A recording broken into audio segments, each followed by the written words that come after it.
Felicitaros sinceramente porque sé que habéis desarrollado este fin de semana pasado la carrera la 101 con gran éxito de organización y de asistencia como siempre, ¿no? Enhorabuena. Y luego también, bueno, sé que la semana que viene vais a iros ya nuevamente a la misión en Eslovaquia y estoy seguro que lo vais a desarrollar con gran profesionalidad y eficacia, no tengo ninguna duda. Bueno, ahora que estamos un poco con los agradecimientos, querría seguir con ello, ¿no? Y me gustaría agradecer al coronel jefe del cuarto tercio, al teniente coronel jefe de la Plana Mayor y también al coronel Sánchez G. Venegas, aquí presente, pues tanto su confianza en mi persona para impartir esta conferencia como el hecho también de dar de esta manera visibilidad al mundo de la discapacidad. También agradezco hoy aquí vuestra presencia a los mandos que estáis aquí sentados, ¿no? No quiero olvidar a mi amigo y compañero, en ese orden, el coronel Benigno Puntás, que está sentado creo aquí delante mío, y sin cuya participación la presentación gráfica que hoy vamos a tener oportunidad de ver no habría sido posible, ¿no? Y luego, evidentemente, pues a todos vosotros, caballeros legionarios que estáis aquí y a quienes va dirigida la conferencia. Creedme que la hemos preparado con todo el cariño y esperamos que os resulte interesante, entretenida y si encima podéis aprender algo, pues mejor todavía. Bueno, cuando el coronel jefe del tercio, Fernando Sánchez, se puso en contacto conmigo para comentarme la posibilidad de impartir esta conferencia, en mi interior surgieron varios sentimientos, ¿no? El primero de ellos era el de sorpresa, porque yo no había imaginado nunca la posibilidad de estar hoy aquí, delante de vosotros. El segundo, el de regalo, sí, porque es un importante regalo tener esta oportunidad. Y el tercero, el de ilusión. Os tengo que decir que es la primera vez que tengo la oportunidad de dirigirme a un grupo de legionarios como vosotros. Mi respuesta fue rápida y positiva. Dije, sí, estoy encantado de ir allí, ¿no? Y a partir de ese momento, dos fueron las preguntas que me planteé. La primera era, ¿cómo debía presentarme hoy aquí ante vosotros? Si de traje o de uniforme. Ya veis que lo he hecho de uniforme, ¿no? Y lo he hecho con uniforme de gala. ¿Y por qué? Pues por dos motivos, ¿no? El primero de ellos porque soy militar, evidente, ¿no? Y el segundo es que mediante este uniforme y con la utilización del lenguaje llamado no verbal, quiero demostraros o evidenciaros a todos vosotros, caballeros legionarios, y a la institución, el cuarto tercio, Alejandro Farnesio de la Legión, mi máximo respeto y admiración.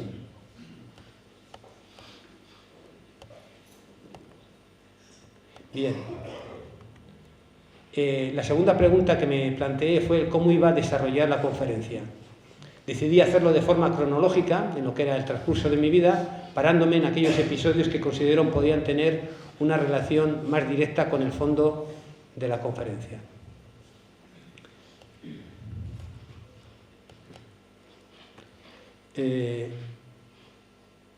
Aparte de esto, de pararme en estos puntos, voy a añadir lo que el teniente coronel antes ha dicho, lo que yo he denominado ideas-fuerza, ¿no?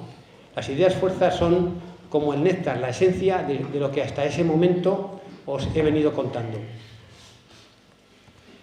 Bien, hace un tiempo un buen amigo me comentaba que durante su curso de ascenso a general fue un almirante a impartir una conferencia y ese almirante comenzó la conferencia diciendo: ustedes, que tienen más pasado que futuro.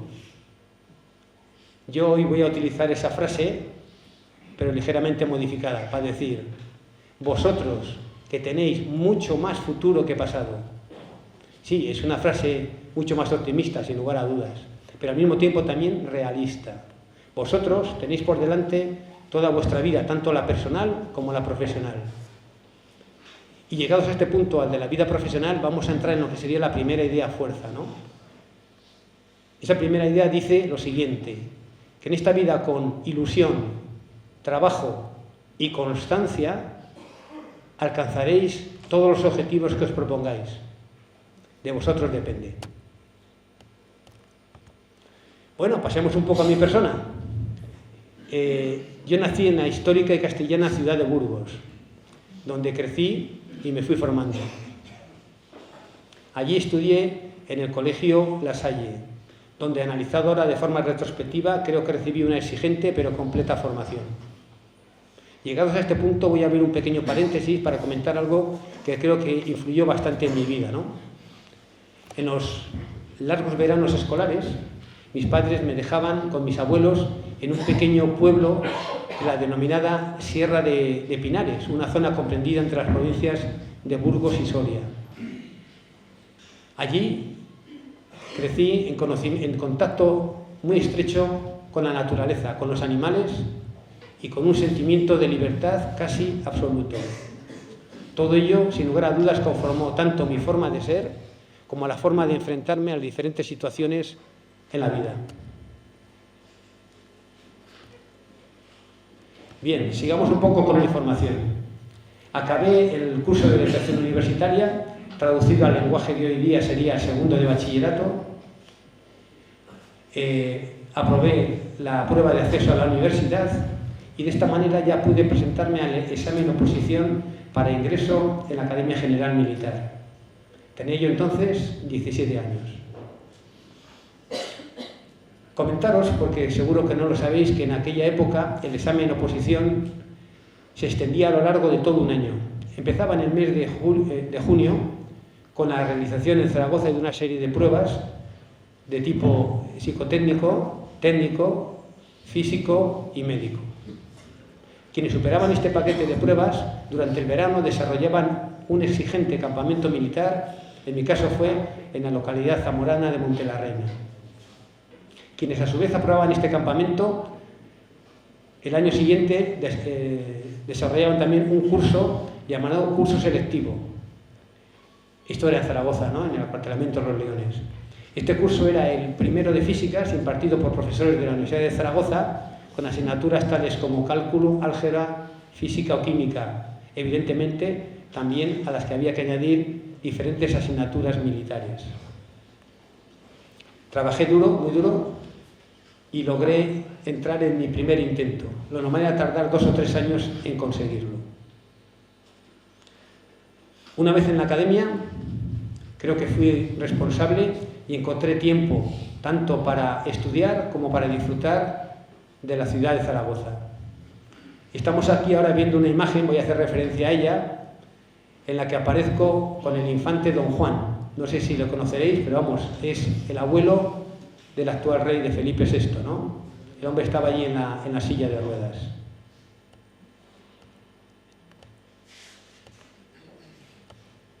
Bueno, luego también en la academia fui galonista y lechuga. Bueno, lechuga era el distintivo que te daban al mérito escolar, ¿no? Es la chapita esa verde que llevo ahí en el pecho. Llegó el momento de elegir arma y elegí la mejor o no. Bueno, elegí ingeniero, sí, ingeniero es que contempla hoy día las dos especialidades fundamentales, la de transmisiones y la de zapadores, ¿no? De esta manera finalizó el periodo de formación, los 5 años, y nos dieron ya el despacho de teniente, ¿no? Yo acabé en los puestos delanteros de la promoción y tuvimos que elegir destino. Bueno, yo elegí un batallón mixto, el batallón mixto de ingenieros 61, ubicado en la ciudad de San Sebastián. Corría el año 1982. Este era uno de los años denominados de plomo. ¿Por qué? Debido a la intensa actividad de la banda terrorista ETA. Si os preguntáis por qué pedí ese destino, os lo voy a contar, ¿no? Ese hecho, el hecho terrorista, había motivado que desde el Ministerio de Defensa se decidiese que todas las unidades ubicadas en el País Vasco estuviesen dotadas al completo de personal y material. Y eso, para un joven teniente como era yo, tenía un atractivo especial. Al poco de San Sebastián salió convocado el curso para mando de unidades de operaciones especiales. Creo que sobra decir que son los popularmente conocidos como guerrilleros, boinas verdes, en fin, cosas de estas, ¿no? Es el curso más emblemático de nuestra gloriosa infantería española. Todas las vacantes salen publicadas para infantería, excepto, bueno, también alguna guardia civil, una o dos, excepto una de ellas que era para ingenieros. Yo tuve la osadía de pedirla pasé las pruebas de acceso e ingresé en el curso. Este curso es un curso muy exigente tanto desde el punto de vista físico como mental. Tiene diferentes fases, os la voy a intentar relatar todas ellas, ¿no? Rápidamente. Primero era fase de vida y orientación. La segunda era vida y movimiento en montaña invernal. Seguía paracaidismo, tiro, defensa personal, cautividad, supervivencia, combate, guerrillas y combate en aguas marinas. Estamos siempre sometidos a situaciones límite y allí aprendí lo que va a ser la siguiente idea fuerza, ¿no? Aprendí que el ser humano es capaz de aguantar mucho más de lo que uno cree. O sea, la capacidad de resistencia del ser humano es muy grande, ¿no? Y siempre podemos dar o seguir un poco más adelante. Bien, le voy a hacer una pregunta aquí al coronel Sánchez G. Venegas, que muchos de vosotros conoceréis, ¿no? Sobre el curso de operaciones especiales. Que no sea difícil. No, mi coronel, no. La pregunta es, de todos los cursos que han pasado por la Escuela Militar de Montaña y Operaciones Especiales en Jaca, ¿cuál ha sido el mejor? El 27 curso de operaciones especiales, porque aparte de nosotros estuvo el cabo primero Cobana y el cabo primero legionario Stephen Allen. Sí, señor, sí, señor. Bueno, somos un poco creídos. El 26. Bueno, pues también el 26, ¿por qué no? ¿Por qué no? Todo.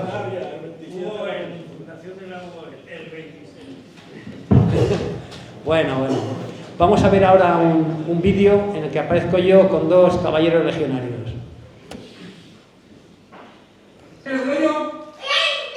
Muy bien, así me gusta, porque decía. A ver, Manuel de Bello Quintanero. ¡Has pegado al calabozo! A ver, Manu, venga, a ver. Santiago de Bello Quintanero. Al calabozo. A ver ahora. Manuel Quintanero de Bello. Bien. ¡Firme! La cabeza. A ver, Santi, no pasa. A ver, a ver. Santiago Quintanero de Bello.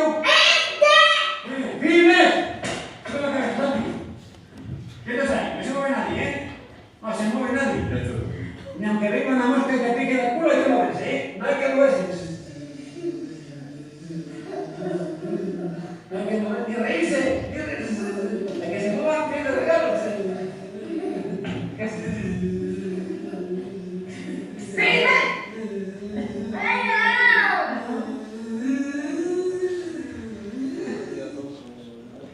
Bueno, pues nada, acabáis de conocer a dos de mis nietos, a Manu, Manuel y a Santiago.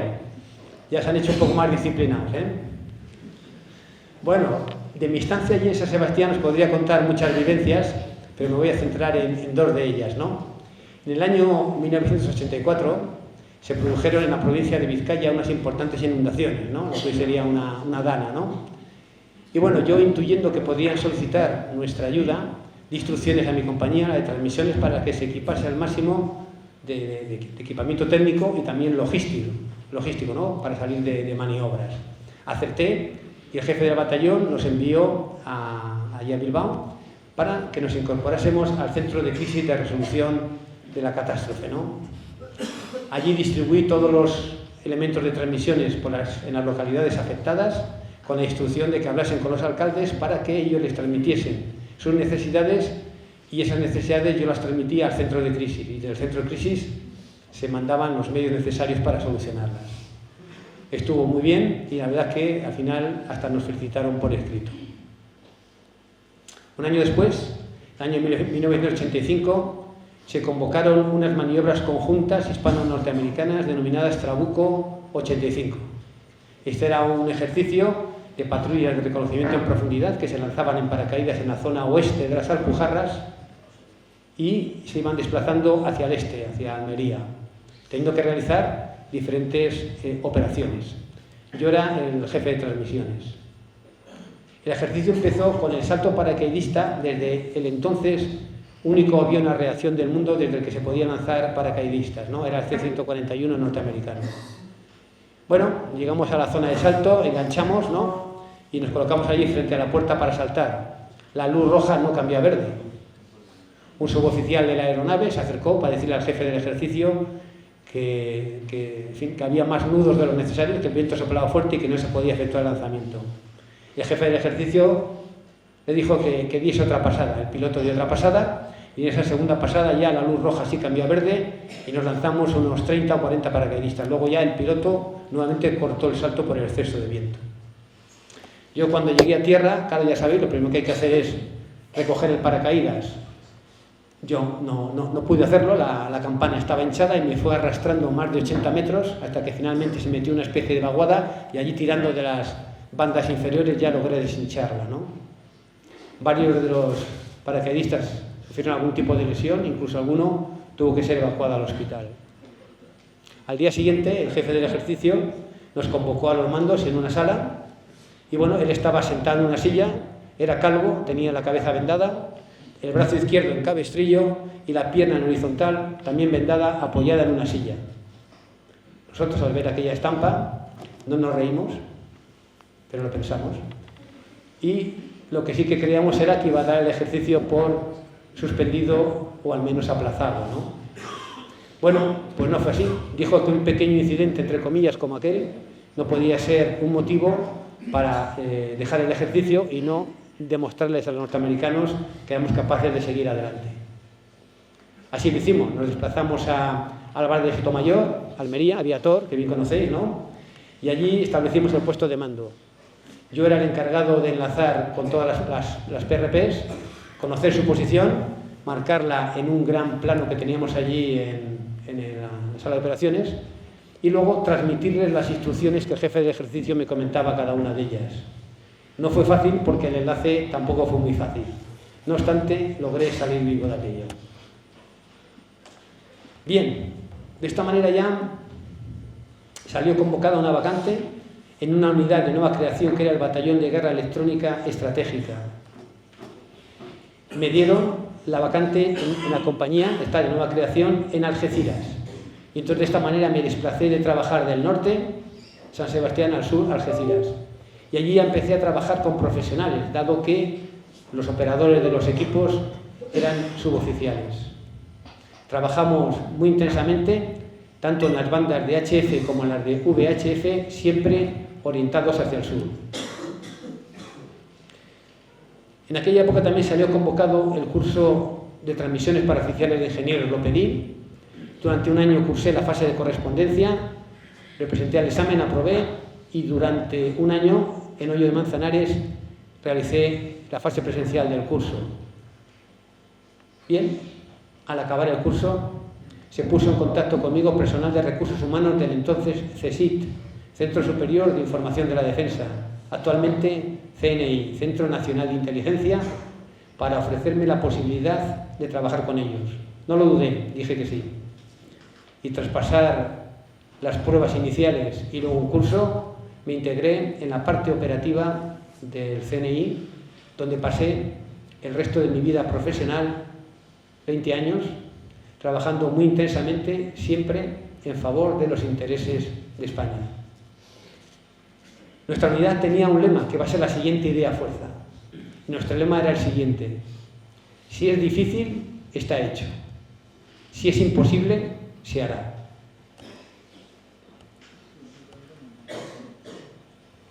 Bueno, de esta época, como fácilmente comprenderéis, no puedo contaros muchas cosas, habría mucho que contar.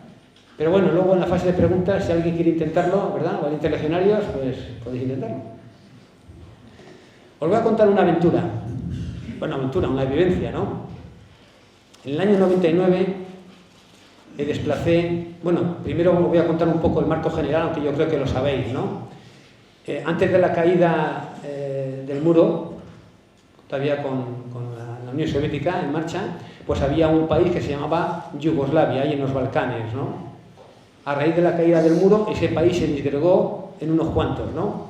Y también empezaron una serie de guerras fratricidas entre ellos, ¿no?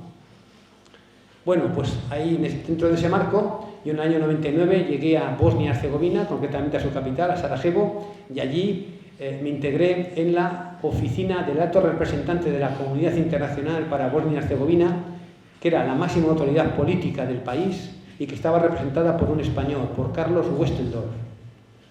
Carlos Westendorf, para el que no lo sepa, fue ministro de Asuntos Exteriores en uno de los gobiernos de Felipe González. Ha fallecido, en marzo pasado falleció este señor, ¿no? Bueno, os hago una pregunta. ¿Sabéis quién era su jefe de gabinete? No lo sabéis, ¿verdad? Pues era Pedro Sánchez,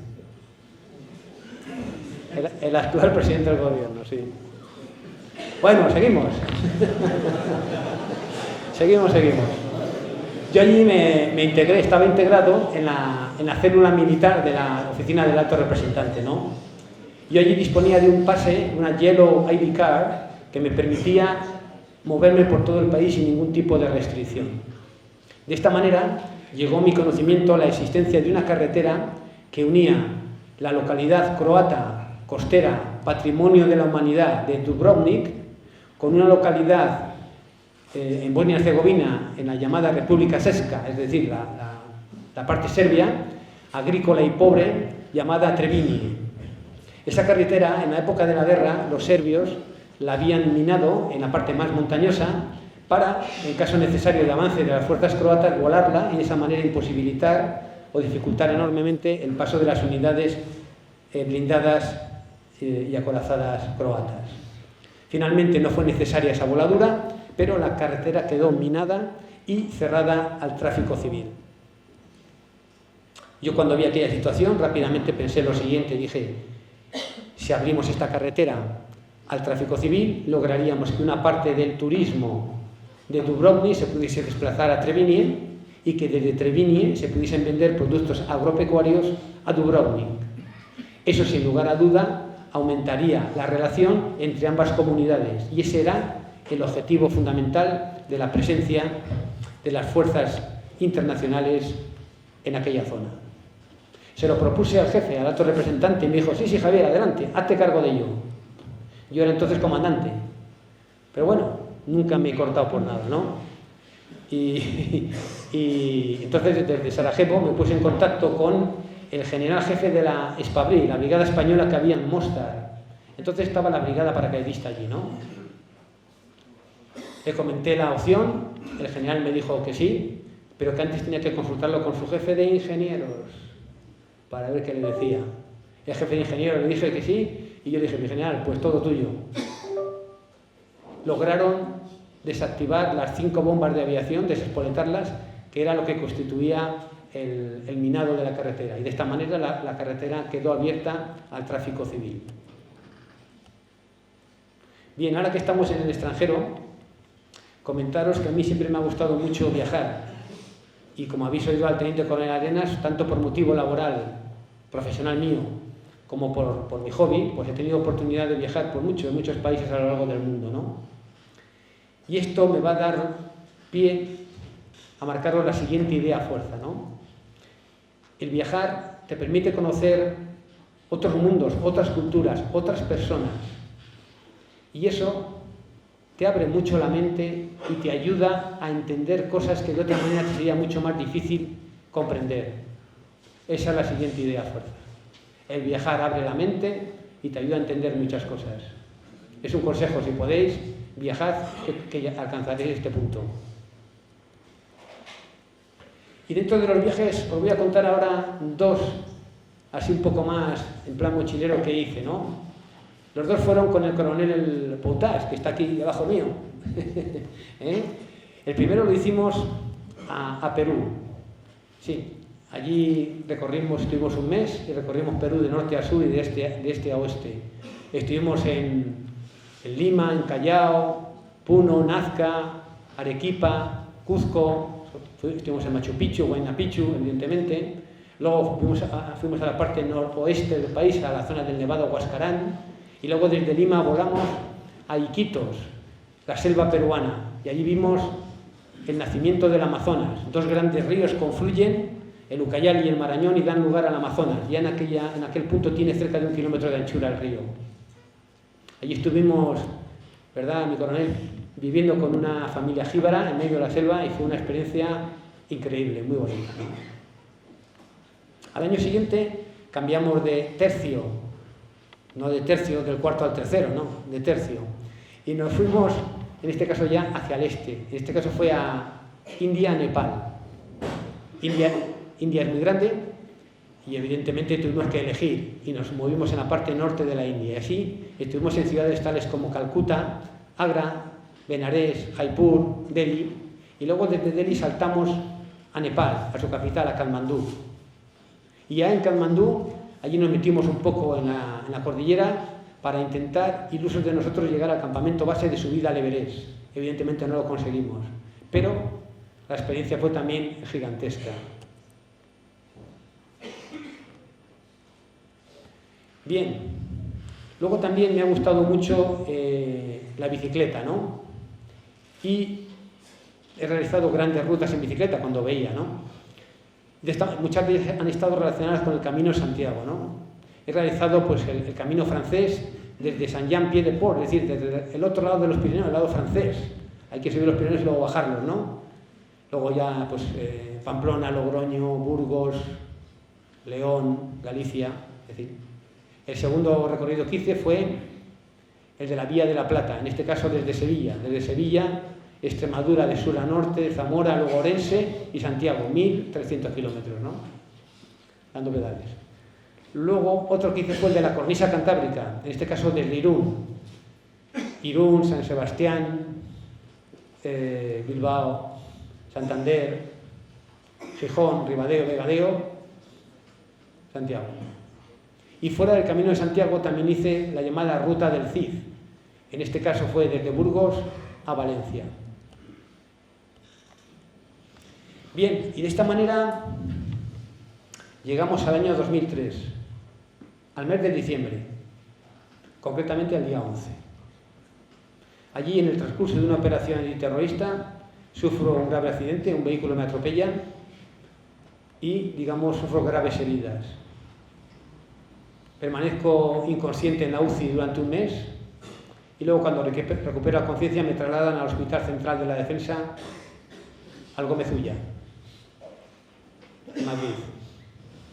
Allí estoy durante 6 meses recuperándome de las heridas sufridas. Logro recuperarme de todas, pero me queda una secuela, la invidencia.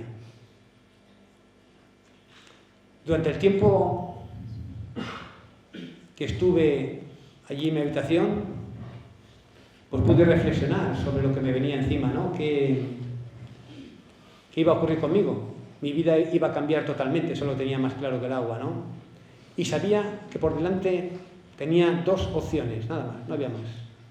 La primera era compadecerme de mí mismo, irme a mi casa, sentarme allí en el tresillo con el mando a distancia de la televisión y esperar que pasasen las horas, los días, las semanas, los meses y quizás los años. Acción o decisión totalmente suicida, dada mi forma de ser. La segunda alternativa que tenía era la de decir, bueno, Javier, sí, no ves, pero tienes la obligación y el deber de enfrentarte a la vida con igual fuerza, si cabe, o más que antes. Se lo debes a tu familia, a tus amigos, a la gente que confía en ti y a ti mismo.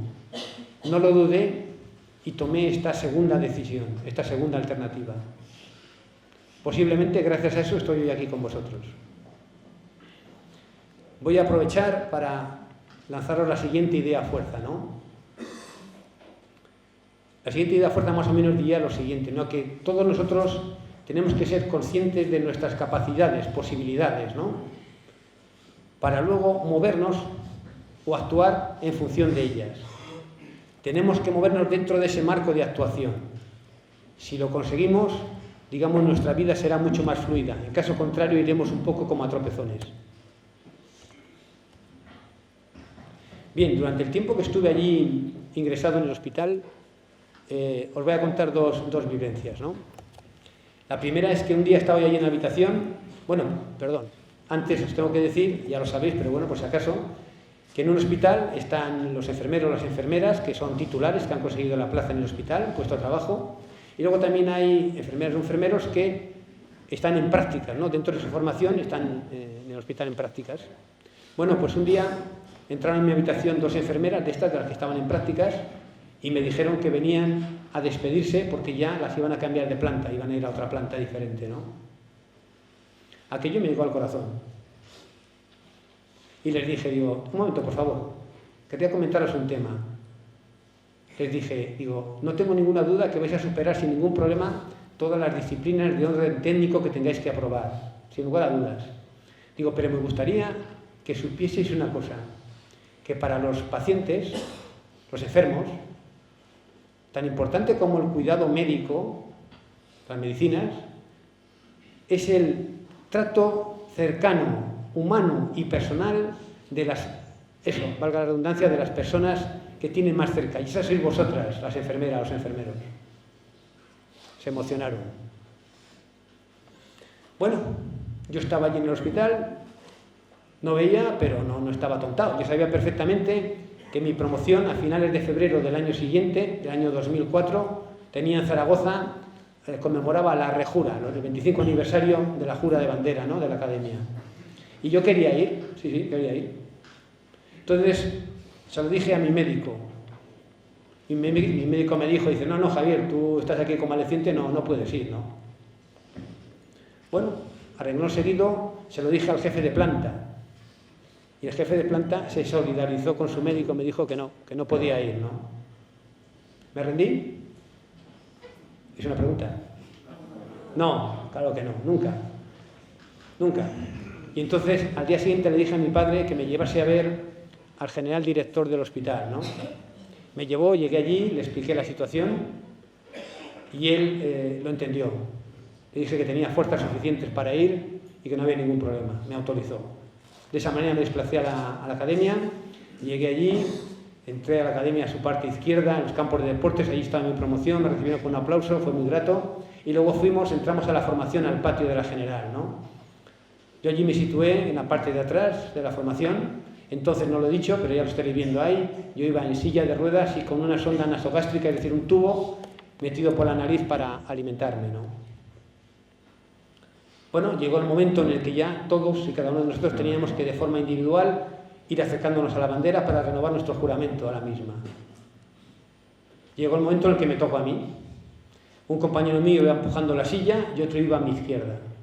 Cuando arrancamos, todo el público asistente se levantó, empezó a corear mi nombre, no sé cómo lo sabían, y aplaudieron con más fuerza. La verdad que fue muy, muy emocionante. Bueno, vamos a verlo.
Bueno, he mejorado un poco, ¿no?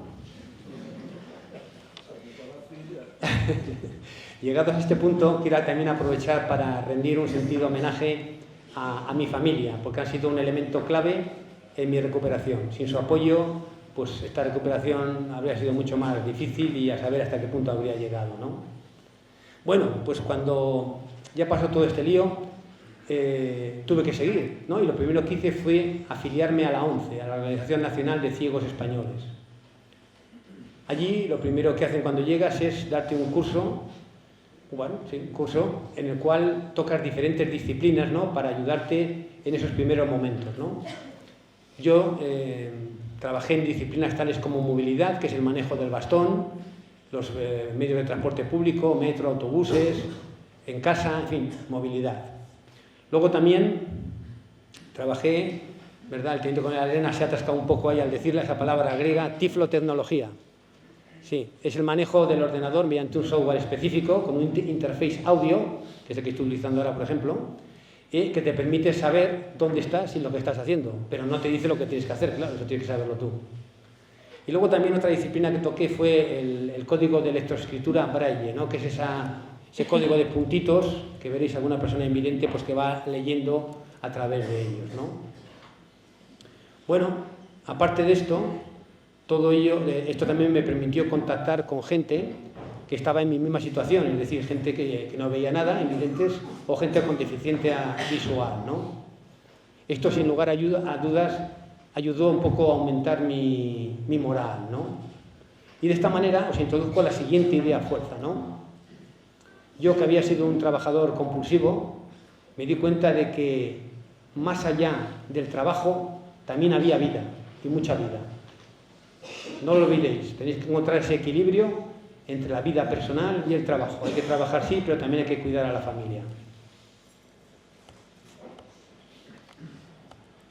Bueno, como ya sabéis, todo ser humano tiene que encontrar un sentido a su vida, ¿no? Aquí en la Tierra. Y eso es lo que me pasó a mí a partir de ese momento. Me tuve que enfrentar a una vida muy diferente, incierta, y tenía que saber qué quería hacer, ¿no?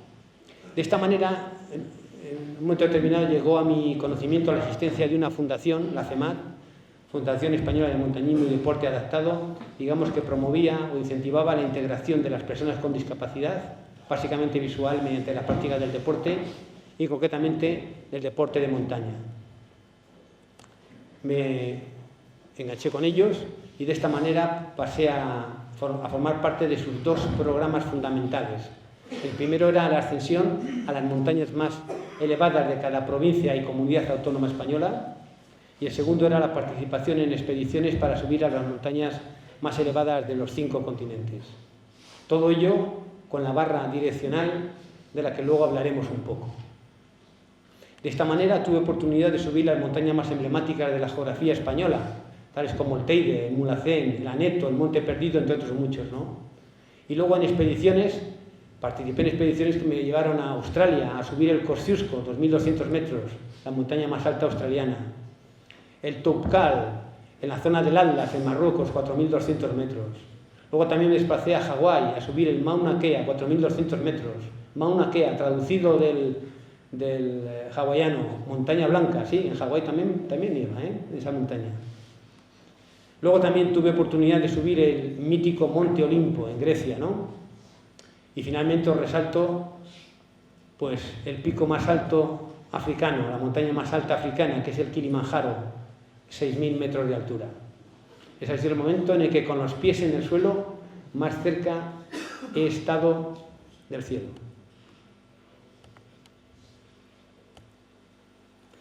Bueno, ahora vamos a hacer una pequeña demostración del manejo de la barra direccional, y para ello van a necesitar 2 voluntarios. Bueno, lo voy a decir yo quiénes son los voluntarios, van a ser voluntarios forzosos. Uno de ellos es el cabo Salvador Ortega. ¿Estás? Venga, sube aquí arriba. Y luego, segundo, la cabo Estefanía Garbero. Venga, pues te espero aquí, os espero. Muy bien, muy bien. Un segundillo, vamos a ver si me aclaro yo aquí. Cuidado. Tenemos aquí la barra direccional, ¿no? Bueno, esto es la barra direccional. En el fondo es como si fuese un palo de 3,20 metros de longitud, ¿no? Pero ¿qué ocurre? Que va en 3 tramos, como estáis viendo. ¿Para qué? Para facilitar su transporte, tanto en vehículo como en avión, ¿no? Y estos 3 tramos se ensamblan uno en otro. A ver, sería un poco, esta es la parte central, ¿no? Sí. Vale, cojo uno de estos. Bien, vamos a ensamblarlos. Estefanía, ¿dónde estás? Cuidado con el atice. Y lesionemos aquí a un legionario, ya hemos mirado. A ver, hay aquí un tetón que hay que presionar, se mete aquí en la parte central esta y tiene que encastrar aquí en un... Ah, no lo hemos conseguido, Estefanía, muy bien, qué artista que eres. Vamos allá, damos la vuelta así, con cuidado, no lesionar a nadie. Vamos allá, Salvador. ¿Así? Joder, mi coronel, vaya legionarios dirigentes que tienes. Bueno, pues la ha montado ahí Salvador, ¿no? Coge Estefanía, por favor. La barra direccional van normalmente 3 personas. Delante va una persona vidente, que es la que tiene que ir diciendo al invidente que va en medio por los diferentes accidentes que se va a encontrar en el suelo. Si hay raíces, árboles, escalones, y cosas de estas, ¿no? Y el que va detrás, pues también tiene que ir, Salvador, moviendo un poquito la barra para que siempre intentar que la persona invidente vaya lo mejor posible. Ahora vamos a hacer un pequeño recorrido en el que vamos a bajar Estefanía esas escaleras, vamos a subir hasta el pasillo central, vamos a pasar, vamos a llegar al otro extremo, vamos a bajar y vamos a subir por estas 3 escaleras. ¿Verdad que sí, no? Y todo eso lo vamos a hacer escuchando de fondo la canción emblemática del Kilimanjaro. Mi coronel. ¡Hola, hola!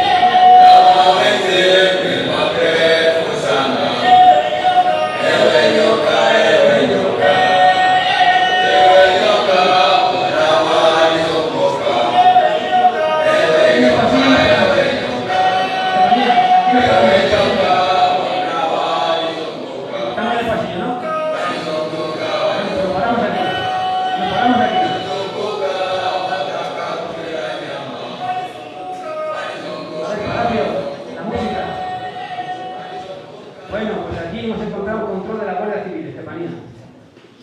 Te estás pidiendo el carnet de conducir de barras direccionales. Venga, ¿qué hacemos? ¿Cómo? ¿Estamos atascados? Salvador, ¿qué hacemos?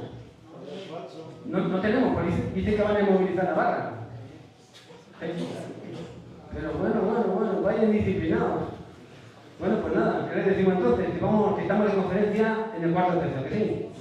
Y les damos buen servicio, ¿que sí? Venga, decid eso, buen servicio. Buen servicio. Ahora, hasta luego, seguimos.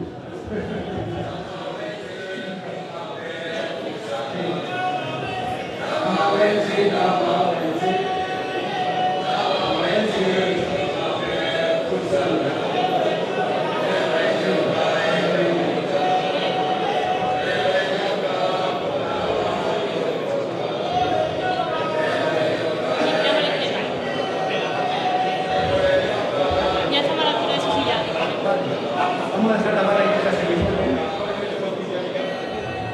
Bueno, pues nada. Muchas gracias, pareja. Salvador, dame la mano. Encantado, sí señor. Estefanía, ¿qué hacemos? ¿La probamos o no? ¿Con estos artefactos me das un beso o no? Venga. Muy bien. Bueno, un aplauso para ellos.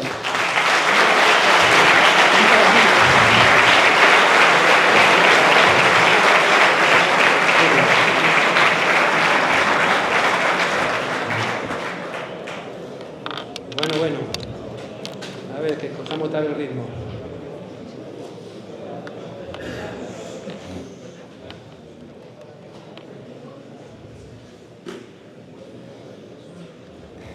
Bueno, pues seguimos un poquito, ¿no? Comentaros que a mí siempre me ha gustado mucho cualquier tipo de actividad deportiva, ¿no? Lo practicaba antes de perder la vista y luego después de perderla pues también he intentado hacer lo que he podido, ¿no? Y he practicado actividades tales como pues esquí, submarinismo, equitación y carrera, ¿no? Entre otras, ¿no? Bueno, pues vamos a ver ahora un primer vídeo en el que parezco montando en bicicleta en tándem, en la casa campo. Vamos allá.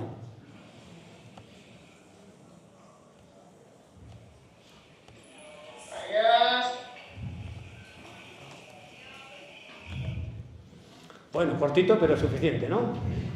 Luego también os he dicho la carrera, ¿no? Todos los años, el día 31 corro la carrera, que es la carrera de...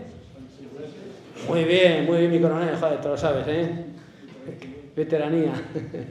Bueno, pues sí, con un grupo de amigos, allí corremos la San Silvestre Vallecana, la verdad es que es una forma diferente, bonita y saludable de acabar el año, ¿no? También es muy recomendable. Vamos a ver un pequeño vídeo. Campeones, oe, oe, oe.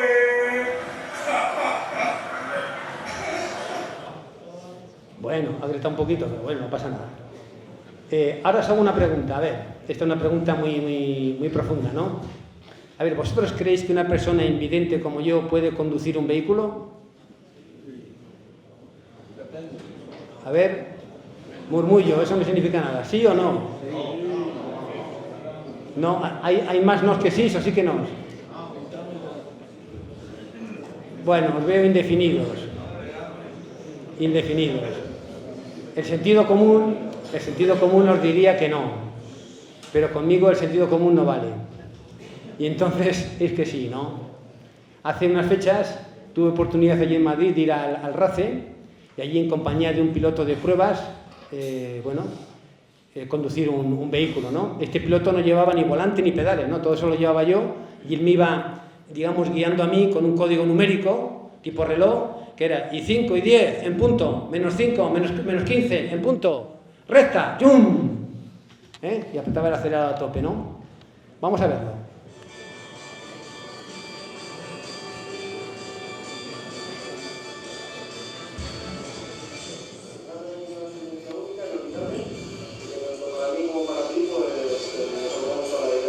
Yo no me imaginaba que ese momento iba a llegar nunca, ¿no? Realmente en mi interior siempre he tenido la esperanza, lejana pero sí real, de poder conducir. Y eso hoy se va a hacer realidad.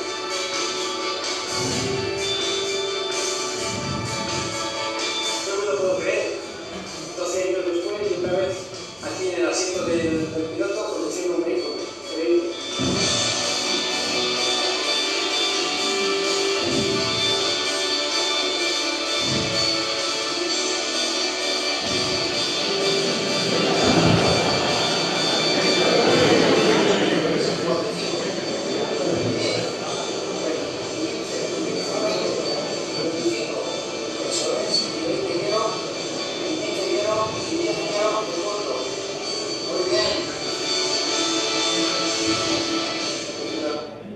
Bueno, os habéis reído, pero eso lo hice para dar un poco de emoción,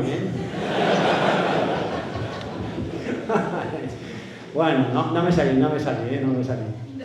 Bueno, todas estas cosillas que os estoy contando, vamos a un tema que es importante, Esto es posible, yo solo no habría podido hacerlo nunca, ¿no?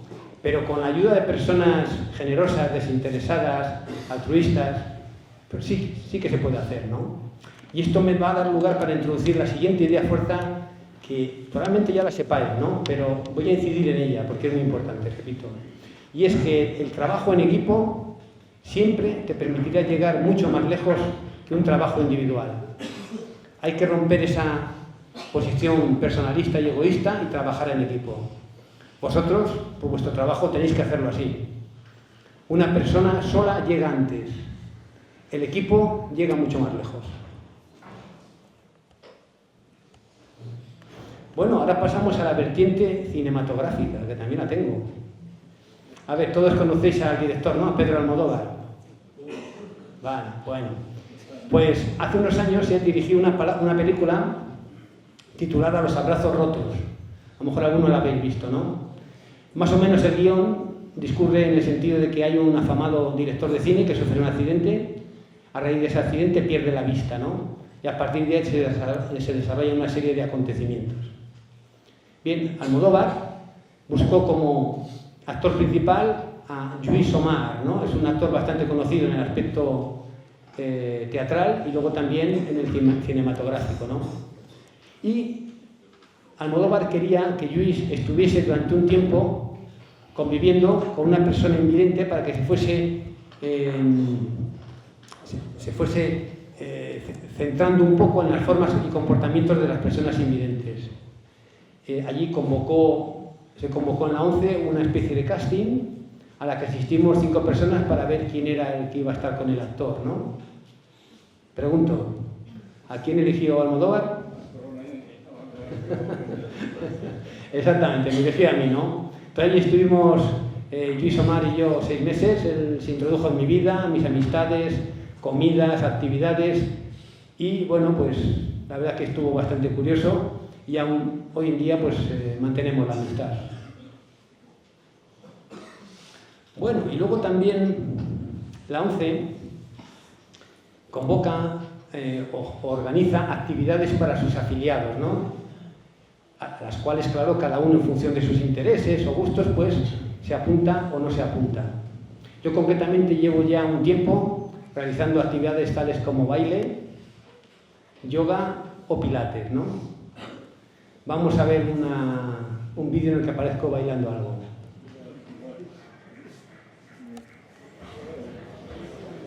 Esto es en el edificio de la Capitanía General de Sevilla, para quienes lo conozcáis. Estuvo en tiempo atrás de FUTER, de jefe de la Fuerza Terrestre, una de la promoción, Pepe Rodríguez, ¿no? Y nos invitó allí un fin de semana a los de la promoción. Ahí soy un poco bajo, ¿eh? ¿Palacios? Bien, bien. Bueno, artista.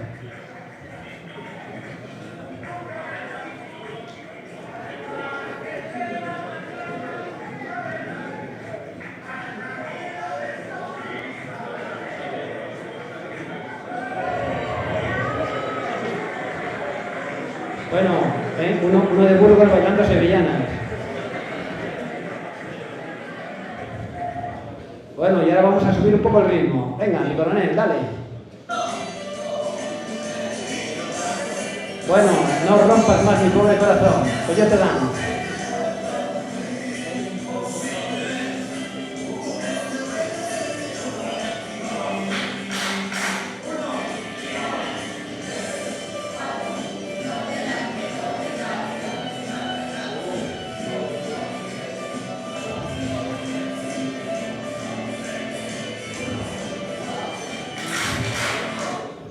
Vaya marcha tienen los ciegos, ¿eh?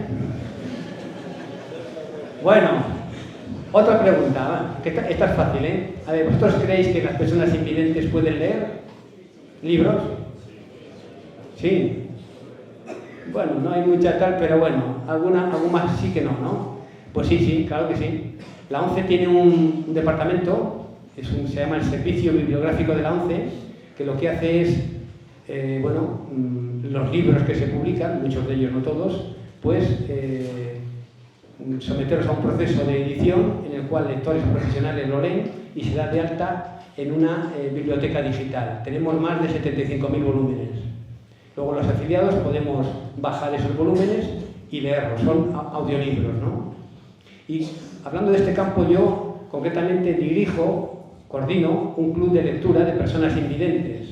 Todos los meses elegimos un libro, lo leemos y luego a final de mes debatimos sobre él, ¿no? En bastantes ocasiones contamos con la presencia del escritor o escritora y eso, sin lugar a dudas, enriquece mucho las vivencias del club. Vamos a ver ahora un audio en el que aparece un pequeño párrafo de uno de los libros. Afganistán, mayo de 2004. Los solitarios amaneceres de Kabul ofrecían un espectáculo relajante desde la azotea del hospital Ahmed Shah.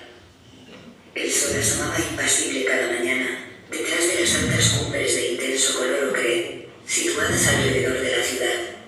Un color parecido al del fuego de los morteros que a diario provocaban muerte y desolación en una región maldita por los dioses. Oficialmente, la guerra en Afganistán había terminado y el país tenía un presidente legítimamente elegido en las urnas. Sin embargo, la paz solo era real en la capital y en algunas áreas bajo el control de las fuerzas internacionales.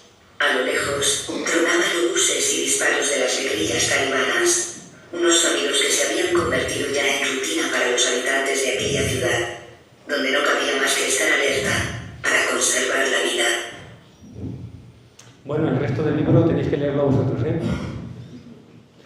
Bien, luego, hablando de actividades, o siguiendo con las actividades, también fuera del ámbito 11, también tengo diferentes actividades, ¿no? Son dos clásicas, ¿no? La primera sería la de gimnasia, ¿sí? Todas las semanas voy a un gimnasio y hay alguna serie de ejercicios y con la ayuda del monitor, pues alguno más, ¿no? Y luego también está el de los idiomas, el inglés. Eso hay que mantenerlo porque si no se oxida, ¿no? Y también todas las semanas voy a una clase de inglés. Vamos a ver ahora un ejemplo. Hello, my dear. What are you doing after the lesson? I'm planning to go to have lunch with you and some other people. Yes, and yet, do you know why we are going to lunch? You said, oh no, you know the person in the restaurant. Yes, I have a very this information about that. We are going to a restaurant that is near here, in the corner. Yeah. Bueno, ¿seguimos en inglés? No, en castellano, español, sí señor. Bueno, y luego ahora os voy a contar otras dos actividades que para mí son muy importantes por lo que significan y por el grupo de gente con el que lo hago, ¿no?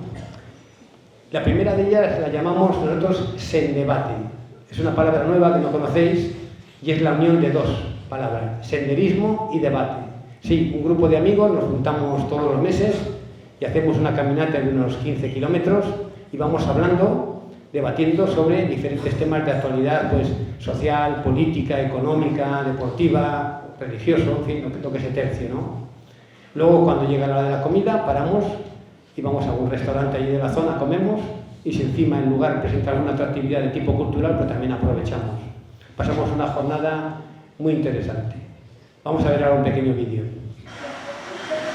pone su bastón y donde pone el bastón pone su pie.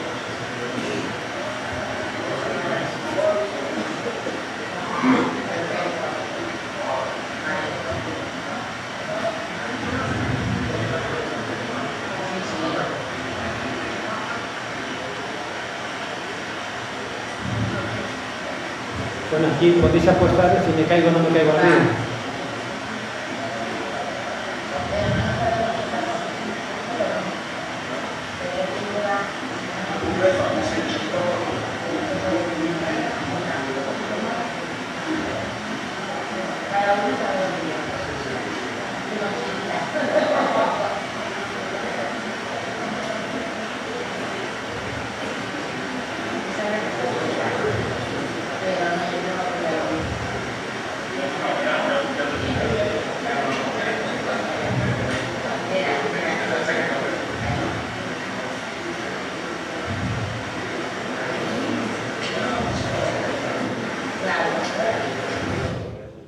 Bueno, pues no me caí, me salvé. Esta me salvé. Bueno, y luego otra actividad también muy interesante en la que participo, la llamamos ComDebate. También mezcla de dos palabras, comida y debate.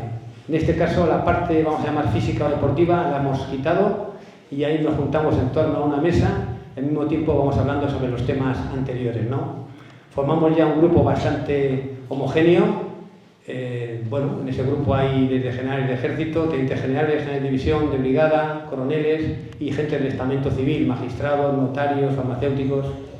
En fin, es un foro bastante interesante, ¿no? Bien, como os he dicho hace un ratillo, estuve allí en Bosnia y Herzegovina, en Sarajevo, y tuve la oportunidad de trabajar estrechamente con el embajador bilateral de España en Bosnia y Herzegovina, ¿no? Y luego esa amistad pues la hemos seguido manteniendo a lo largo del tiempo.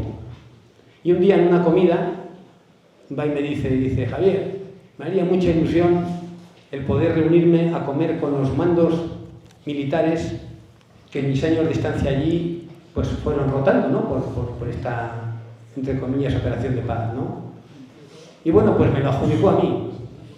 No era fácil, pero bueno, moví los hilos adecuados, llamé a quien debía, y de esta manera logré reunir allí en el comedor del segundo GEME, en el cuartel general del Ejército de Tierra, a un grupo de 20, la mayor parte de ellos ya generales en situación de retiro, que habían estado allí en aquella época en Bosnia y Herzegovina. La verdad que fue una comida muy entrañable y bonita.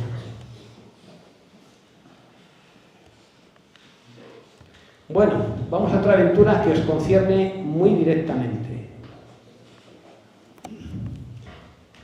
cuando el servicio militar era obligatorio, pues los jóvenes, ¿vale?, mayoritariamente hombres, pues tenían la oportunidad de jurar bandera, ¿no? Desde que el servicio militar se quitó, ¿no?, y ya es profesional, pues esa opción de jurar bandera se ha reducido bastante. El Ministerio de Defensa, conocedor de esta situación, para intentar paliarlo, pues todos los años convocan determinadas unidades lo que se llama la jura de bandera de personal civil. Bueno, conocedor en mi caso de este hecho, se me ocurrió hacer campaña entre las personas invidentes que me rodeaban para ver qué pensaban sobre la posibilidad de jurar bandera, ¿no? Fue un éxito terrible, todo el mundo se quería apuntar. Bueno, ¿qué hice? Cogí el teléfono y llamé al entonces coronel jefe del tercio Alejandro Farnesio IV de la Legión para decirle que si nos admitían aquí venir a jurar bandera. Me dijeron que sí, que encantados. Vinimos y juramos bandera. Vamos a verlo, a ver si algunos lo reconocéis. ¿Se oye poco? Bien.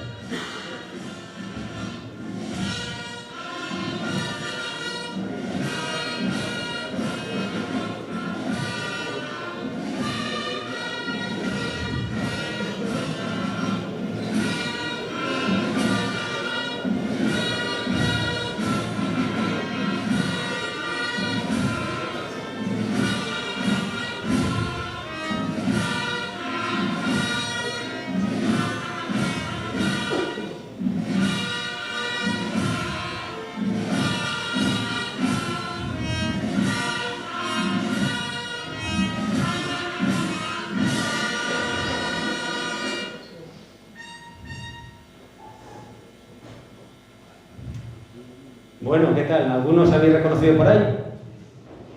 ¿No? Bueno, hace ya un tiempecillo, sí, pero bueno. Bueno, pues seguimos con otra actividad, ¿no? Andaba yo un día paseando en Madrid por la zona de Rascafría, en la Sierra Madrileña, y allí hay un monasterio que se llama El Paular, y frente a ese monasterio del Paular hay una residencia de la Comunidad de Madrid, ¿no? Entonces entramos y vimos que estaba ocupada por refugiados ucranianos. Mayormente eran madres con sus hijos y gente mayor, ¿no? Entonces estuve pensando a ver cómo podríamos ayudar un poquito a esta gente, ¿no? Y al final se me ocurrió algo. ¿Cuál fue?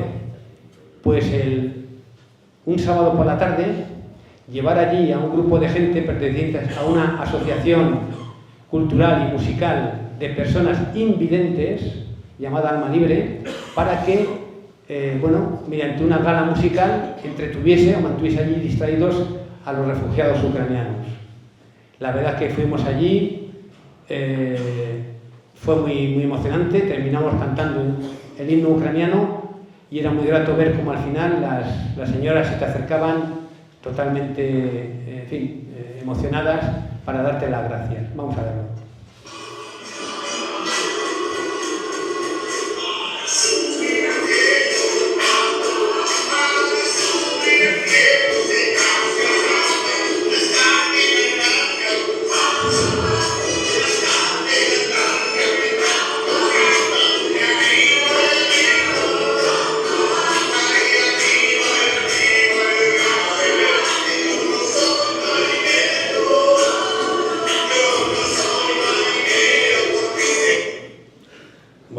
De ritmo, ¿eh? Bueno, pues vamos a otra actividad, que ya va quedando poquito. Antes os he hablado del Camino de Santiago, ¿no? Siempre lo había realizado en bicicleta, pero ya últimamente pues he tenido la oportunidad de hacerlo también andando. Concretamente, el último que hice fue el camino llamado Inglés, desde el Ferrol hasta Santiago, 5 etapas. Vamos a ver un pequeño vídeo.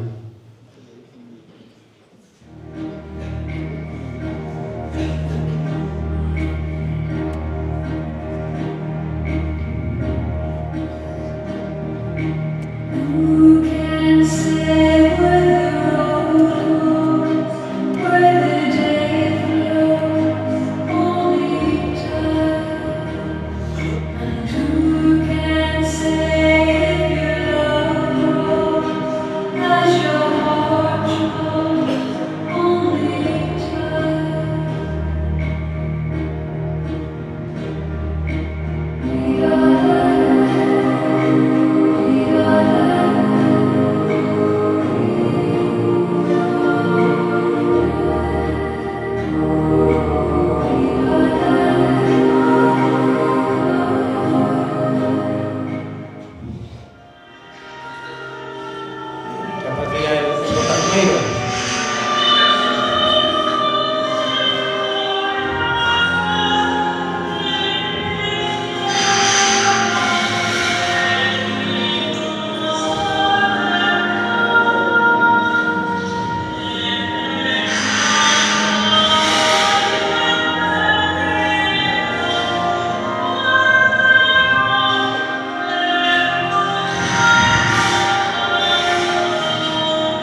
ya la penúltima idea fuerza, ¿no?